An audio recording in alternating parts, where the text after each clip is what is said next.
Esme Martinson, Magdalene Dale, Sarah Trudeau, Here. Dee Sweet, Kylie Vadnais. Here. We have quorum. And if we could please rise for the Pledge of Allegiance.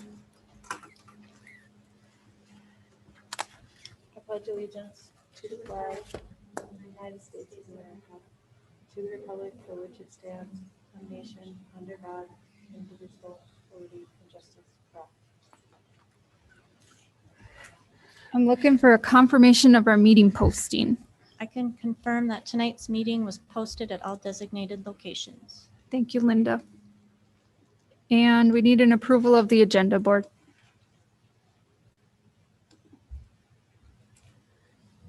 I motion to approve the agenda as presented. I'll second. We have a motion by Kylie and a second by Sarah to approve the agenda as presented. All those in favor, please say aye. Aye. Motion carries. 2.1 on our agenda, consider not wearing masks on playground.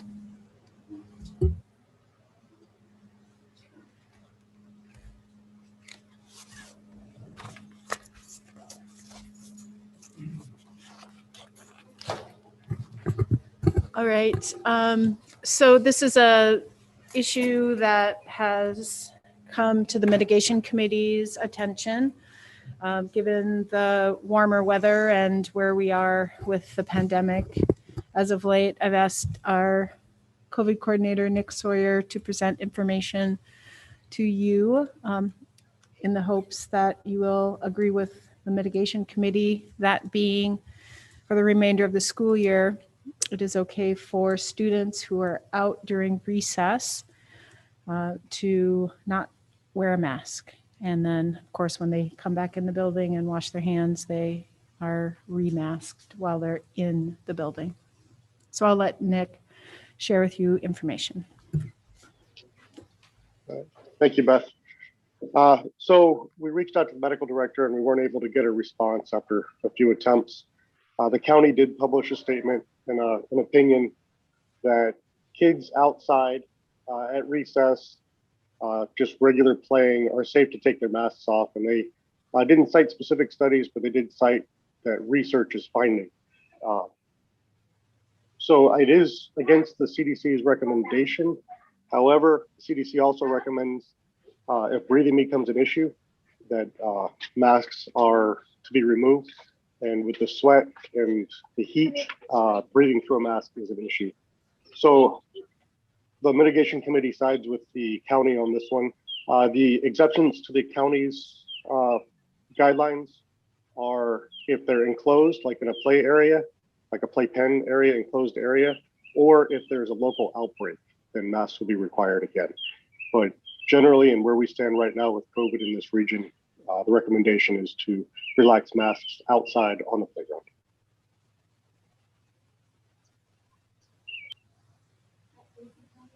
Where's the county document?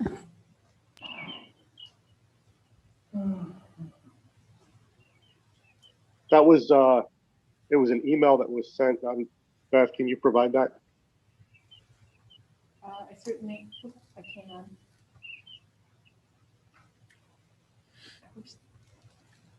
Can you just pull that one over? Or-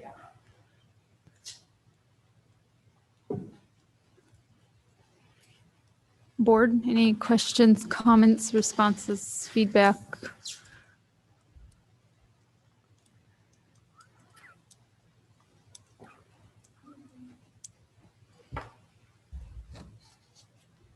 I think the kids will be happy. We do have 8 days of school remaining. So in looking at the weather forecast for this week and just going forward to the following, the mitigation, and as Nick shared, we did not hear back from our medical director, Dr. Tiffany Darling, to chime in. We made multiple attempts, and Bayfield County has provided just the guidance that they've given. In particular, South Shore School District, they had raised the same question. And it is an email correspondence from Bayfield County Health that they shared with us regarding this issue.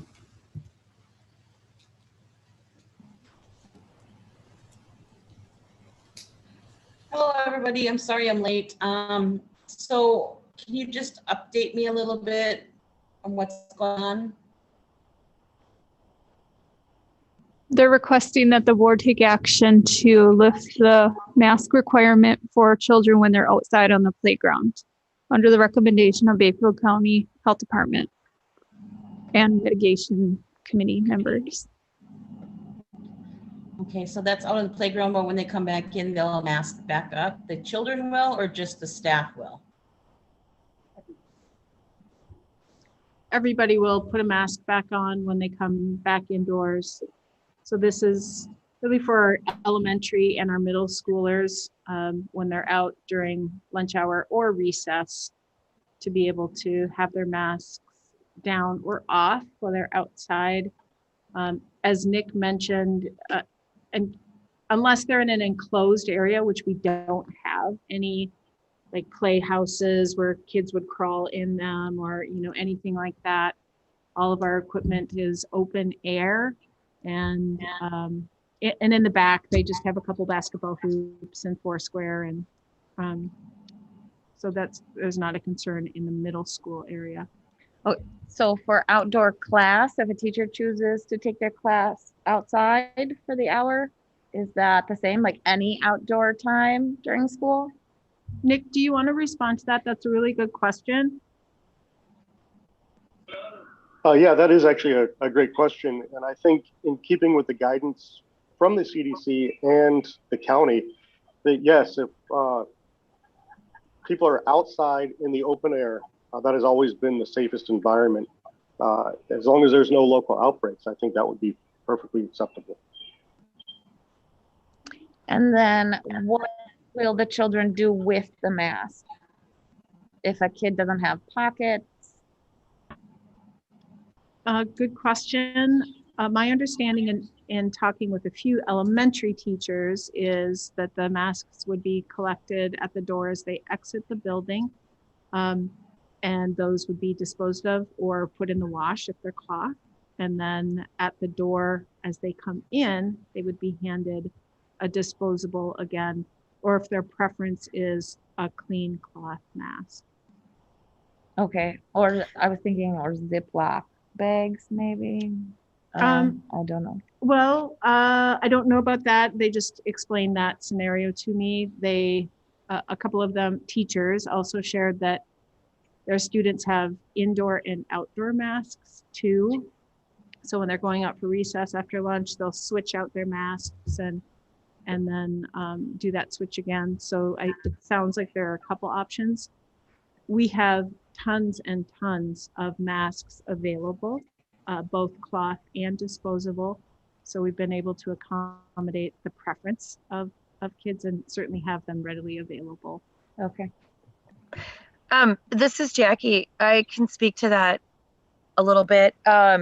Yeah, we have a lot of masks. What we've been doing thus far is that a lot of the times they're provided a paper mask for outside, just because they do tend to get wet, and then they're able to just throw them away and then put their cloth mask back on when they come in.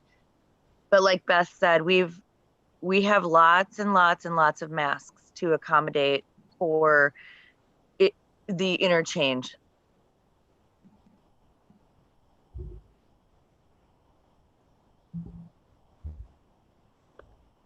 We need action, board. There's no more.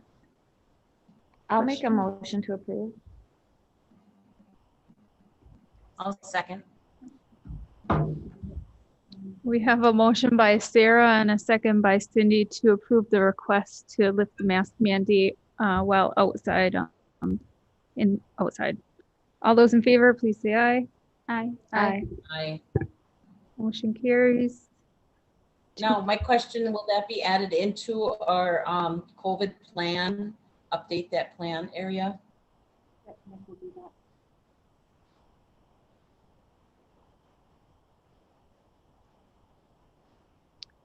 2.2, consider Red Cliff Youth and Family Tree Project MOU.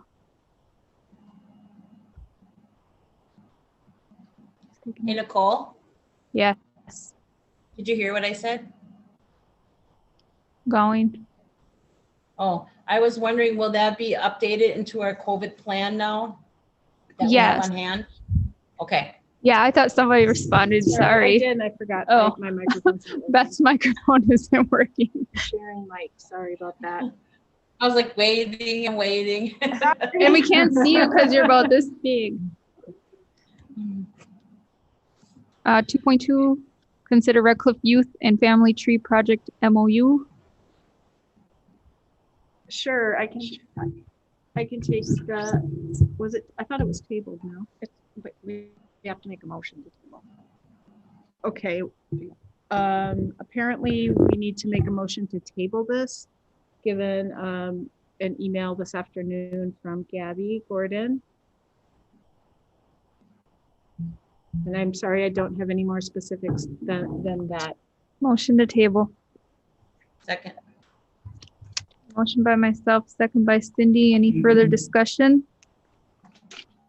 All those in favor, please say aye. Aye. aye. Motion carries. 2.3, consider approval for new construction for the 2021-2022 school year. Joel?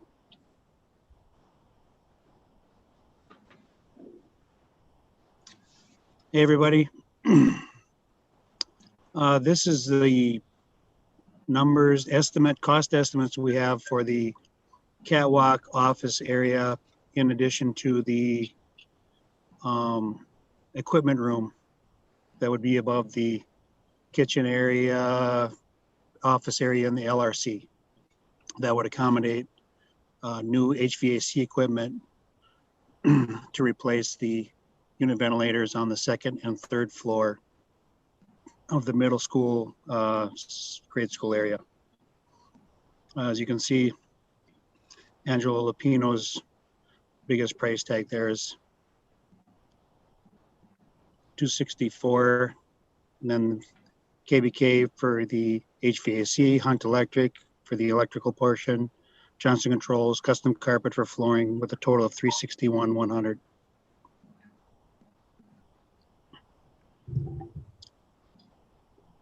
Any questions, board? The construction will be done this summer, Joel? Yes. There is a little bit of concern about steel in regards to, are they going to be able to get the steel in time? But we won't know that until we get started, because they have to do some demo to get accurate measurements on some of the steel. So my hope is, yes, we would be able to, but they said if they could get the steel, yes, we would absolutely be done by September 1.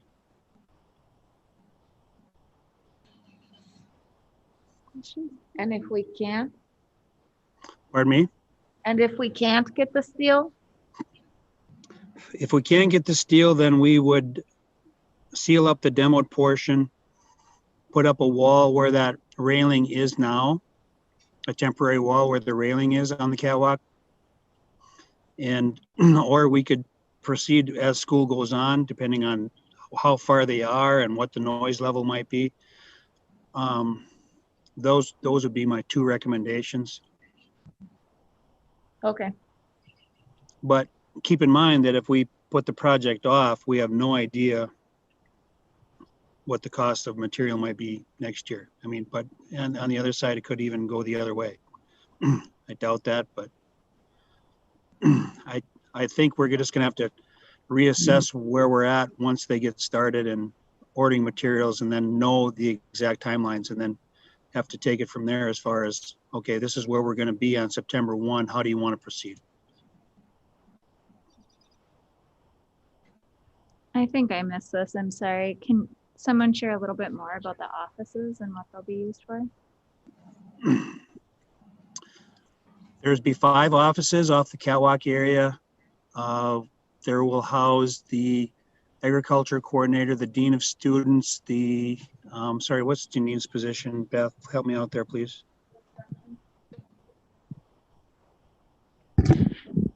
Dean of Instruction. Dean of Instruction.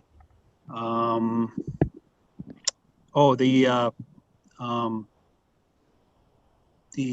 and youth, the home coordinator. Annie Sullivan's position, whoever takes that position, would be in those offices. Okay, thanks. And then I'm looking at our initial budget for next school year. Does this come out of that budget versus this one? Randy, did you hear that question? I think it's for Yes, Sue. that was my understanding. It'll be next year's budget. We'll be able to have some monies left over from this year that we'll put into a designated fund for building improvements, and that's where that money would come from.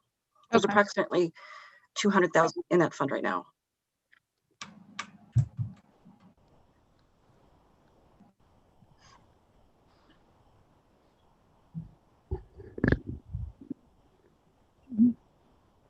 I'll make a motion to approve of the construction for the 5 new offices in the catwalk area based on the estimates that we've gotten.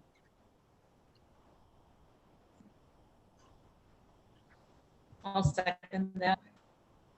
We have a motion by Esme and a second by Cindy. Could we have a roll call, please, Linda? Nicole Boyd, Yes. Cindy Garrity, Yes. Magdalene Dale, Yes. Sarah Trudeau, Yes. Esme Martinson, Yes. Kylie Badden. Yes. Motion carries. Thank you, Joel. Thank you very much for your time, everyone. 2.4 on our agenda, ANA Administration for Native American Grant Language Trainee Program. All right, thank you. So the information that you have in front of you, and we do have 2 people from Red Cliff tonight, Mr. Marvin Defoe and Mr. Mark Goki, who will come up to the mic and share information. In a nutshell, this opportunity for Red Cliff community has significant impact and opportunity for the school district of Bayfield. So the Red Cliff tribe, as you'll hear from the 2 gentlemen here tonight, is in support of helping 6 tribal members who go through an application process to study intensely for 33 months Ojibwe-Moan, so Ojibwe language and culture. The interest that I'm bringing forward for board approval is to support 2 of these language learners, these Ojibwe-Moan trainees. During that 33 months, they would also be focusing on a teacher training program. And there are many options available, from what we see as traditional, in that Northland College has an education department with teacher training program. There are also opportunities through Wadukadading Institute in a pathway that is aligned with Ojibwe culture and teaching. So there are lots of opportunities there. You have in attachments a budget, so you can take a look at that. There's also just some information on the program itself. So there's that, but I'll hand it over to Marvin and Mark so that they can share some information from their perspective. You're doing so good. Glitch, I just can't help but remember my first language class, in fact, was here at Bayfield School. I mean, I'm just guessing when I say 45 years ago, but it was Dee Bainbridge. She was a teacher here at the school and offered language there. And I attended that class with my parents. And we've come a long way since then. And what you have before you is not just our idea, it's a collaborative idea where we've been collaboratively working with some school staff, tribal staff, and in fact, even Bad River staff, tribe, on how can we save our language? How can we keep our language going and moving? So one of the things we have a 5-year comprehensive plan, and I want to mention that the goal of the comprehensive plan is try to look at what we're doing that's going to lead towards fluency. Fluency, we can have activities and put up Ojibwe words, and we're doing that. So collectively, in fact, even in, language country, if you will, we're saying that if we are to grow or if we are to improve on whatever we're doing, we need language teachers. We need language teachers. And language teachers are far and few to come by. So what Bad River is doing is they have a trainee program. What we are proposing to do to our grant, ANA grant, it's a federally funded grant, where we want to hire full-time 6 individuals, spend 40 hours a week learning our Anishinaabe language, learning the language.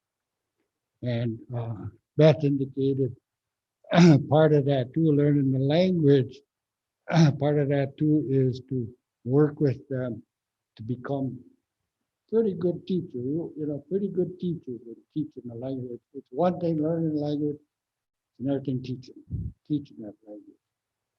So throughout the past 3 months, maybe, or 4 months, we've been collaborating with the school, like I said, and with Bad River. And we all agree that if we're going to grow, even in the Red Cliff community, or if we're going to grow even here at the school, we need language teachers. We pull this all together. In fact, we're having some really, to me, it's exciting discussions relative to working together, how we can do them things. So what you have before you certainly is for your consideration to partner up with the Red Cliff tribe, to partner up with our children and parents, you will too, and support this effort on coming together. By the way, there's 2 that we're going to put in the grant, and there's 2 tonight that we're requesting for funding. The tribe, they already funded 2 positions. They put some hard dollars to it. So right now, if we get the grant, we got 2, tribe 2, and then tonight now, for your consideration, we're hoping for 2 more. We good. Bazug Kenawea, the Ballon Automotives and class, Makwan Dodam, Nisquabiton. I just want to say thanks for considering a proposal here to support these 2 positions. It's a very rigorous process to learn this language. It's a difficult language, and in order to not just obtain it, but to pass it on to our young ones and our neighbors and our friends, that's a whole other process to master there. And so hopefully with everyone's support, we can come together and support these initiatives. As it's really great for self-esteem, public health, well-being, and it's just another way to really feel supported and brought together. So, English.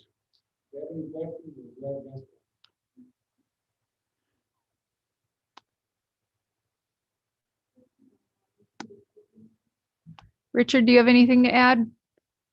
Richard is the language and culture coordinator for the Red Cliff tribe. Works with Marvin. Can you hear me? Yes.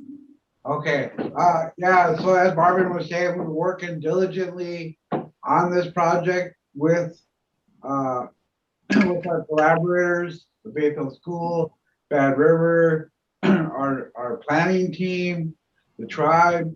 The outcome that we want to see is again leading to fluency.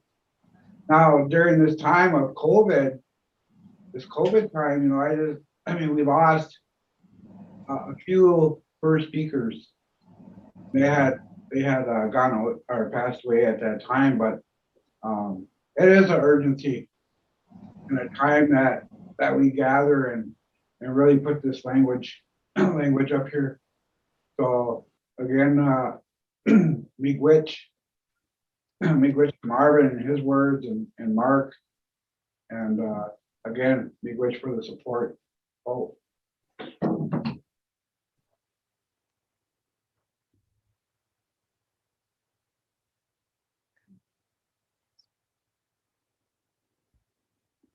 And Brandy or whoever has confirmed the availability of funding for the request.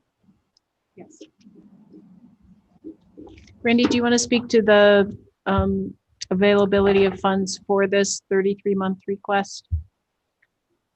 Yeah, I think with, you know, the influx of COVID money right now, that we'll be able to support for years. You're breaking up, Randy. Oh, I'm sorry, I've really bad internet. With the influx of COVID, I believe for 3 years we could support this. Could you hear me? Yep, Yes, I got that, thank you. Randy. Hello? Okay. Yes. All right. Are there any questions, board? So Oh, go ahead, Cindy. my question is, are we looking at hiring 2 positions at the Bayfield School to have these people come in and do fluent speaking or learn the fluent speaking? I guess I just want clarification on that. That's a really good question, and it's one that is one of the main talking points as we start to move into this next year now. My feeling is that with a 33-month plan for acquiring that language knowledge, that the district works hopefully one step ahead and makes some decisions about what role Ojibwe culture plays in our K-12 public school. And whether that is the creation of immersion specific classrooms, or if that is more Indigenous teachers who are comfortable in conversational Ojibwe-Moan and cultural content, that is something that the district gets to grapple with and make decisions about. What this grant opportunity does for the Bayfield School District and our communities is provides the opportunity to grow teachers. And in what capacity? That's either as an Ojibwe-Moan speaking teacher or as a teacher who has a lot of that cultural knowledge. We know that language defines your worldview, right? And so when you add another language to your brain, you're expanding that worldview. And I think that that would be of great benefit to our students and staff to have, ideally in 4 years' time, the opportunity to employ teachers who have that kind of skill set. And during those 3 years, these trainees, as you can see in the Red Cliff Ojibwe-Moan trainee program attachment, oh, you don't? It's just lays out what the program is. So in essence, for those 3 years, a couple days a week, a few of those, and correct me if I'm wrong, Marvin, a few of those trainees would come into our school district, so mainland school, island school, and work and shadow teachers, learn classroom management, learn lesson planning, learn how Ojibwe cultural content is embedded in our classes, and pieces like that. So it's not just that we're investing and then we're sitting and waiting for 4 years. Beginning right away in the first year, the intention is that we will get to see and welcome these trainees into our learning community and have them available as people who are engaging with not only our students, but also with our families. I would like to say one more thing too. The 2 trainees that we would have would not be school district employees. They would be through Red Cliff Tribe, but not school district employees. And I think that's a really good point, because it is, in my humble opinion, increasing the partnership and collaboration with one of our communities. And it's also just giving us a unique opportunity to work with these trainees, right away, and be able to sort of plug them in where they need to be, but also where our needs are. And I think that that's a pretty cool opportunity that hasn't been done before.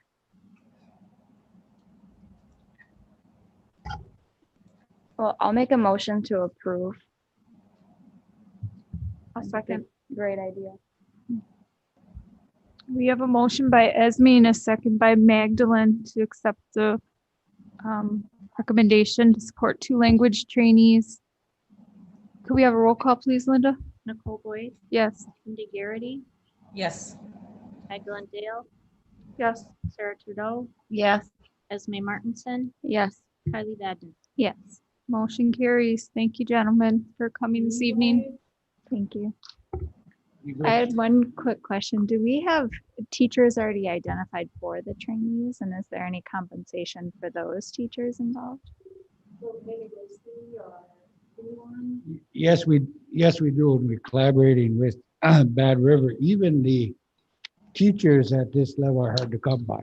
So we're fortunate that the guy's name is Gimme, one who worked with Bad River, has agreed to partner up with this particular project and teach our trainees, like Beth indicated, 1 day a week. And we're going to partner up with Bad River, so one day maybe over there, so that the rest of the 3 days is going to be where that shadowing would come in, where we would work even with ECC Head Start kids, even maybe some community effort.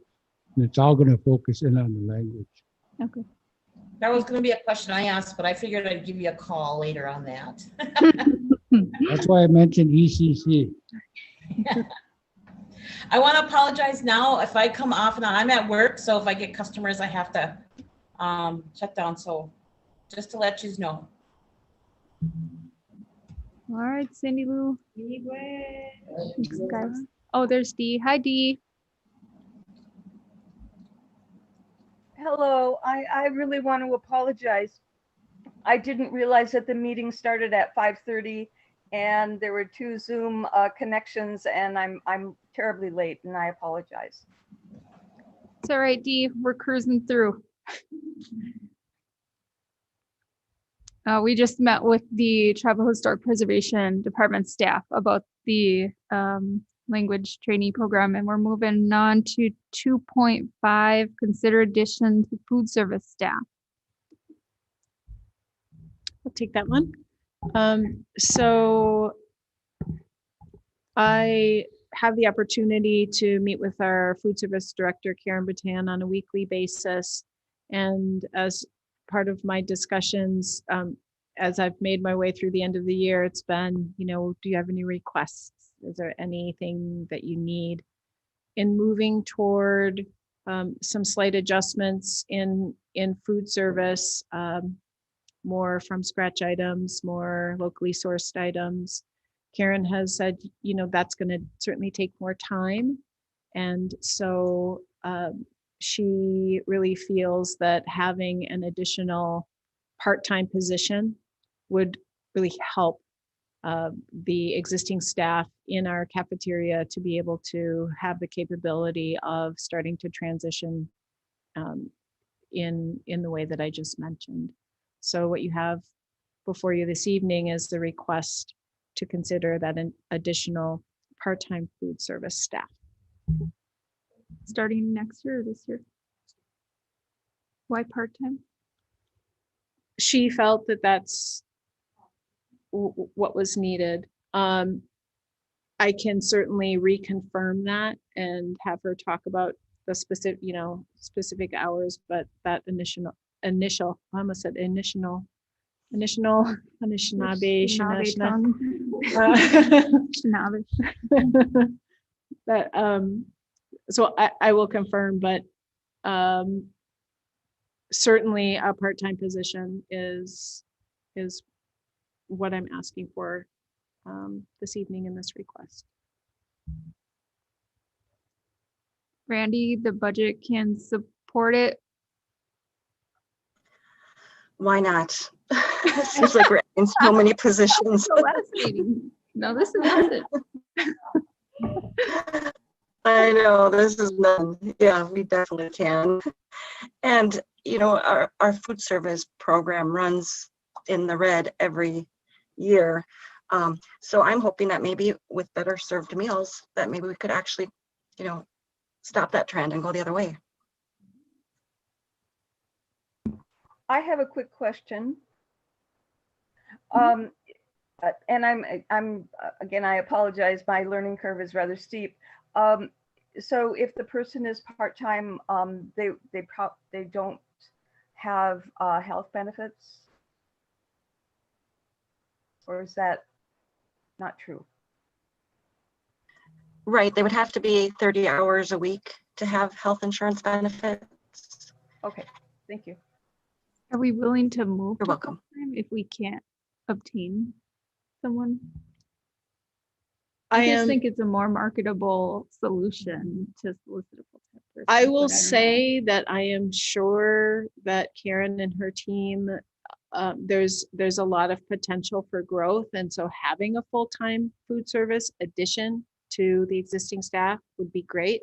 I think she's being maybe a little humble in her request because they work really, really hard. If you've ever had a chance to just watch them, work through getting meals out.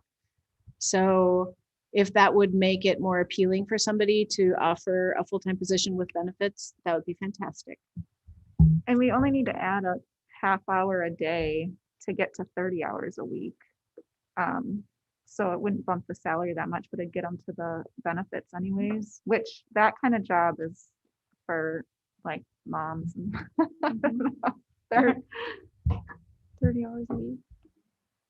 I'm fine with full-time position. I know they need the help. So Beth, do you think it warrants going back for more discussion before we make any motions on this? No, I think approving a full-time position would be the right move and much appreciated. And I do agree with Nicole that it would make it a more competitive and appealing position. We all know that it's tough to piece it together when it's part-time here or there because you don't, as Dee mentioned too, have those benefits.